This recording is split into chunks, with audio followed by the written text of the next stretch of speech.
Yes, alright. Magandang hapon sa inyo mga tropa pits. So, magluluto tayo ng hapunan. Ito lang simple din na luto to. Ito yung tinatawag na sinampalukang manok.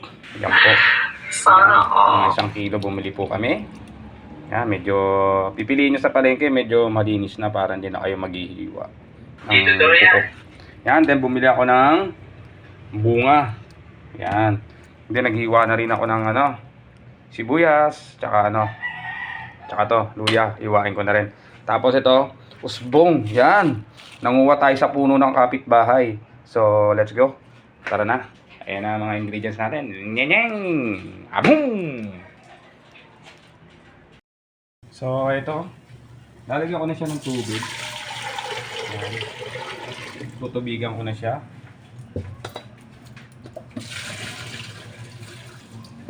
Then, lalagay ko na rin itong paa ng manok. Ipi-pressure cooker natin siya ng 30 minutes lang.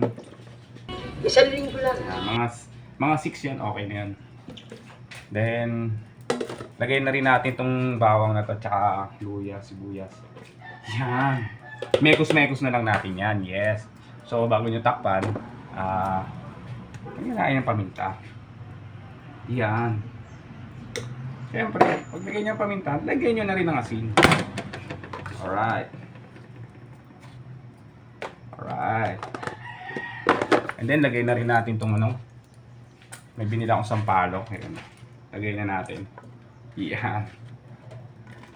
Yan. Buo. Para mas masarap. Alright. Parang kailangan hindi maganda. Takpan natin siya, no? Takpan natin siya nitong yan.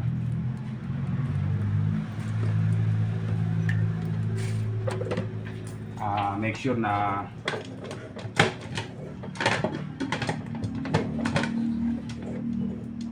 lapat na lapat yung nyo, yung rice cooker nyo. Kasi yan, pag di lapat na lapat, yung tendency na sumabog. At saka huwag nyo nang bubuksan pag naluto na. Pasingawin nyo lang siya. Alright, so hintay tayo ng 30 minutes. Let's go! 2,000 years later.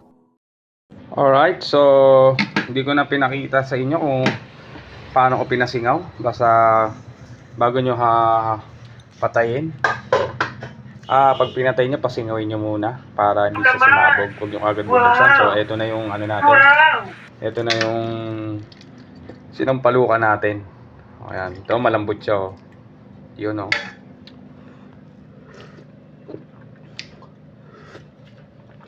Yummy. So, alright. Ito yung tatapusin ng video na to. Thank you very much. Ayun na po ang ating sinampalukan pa.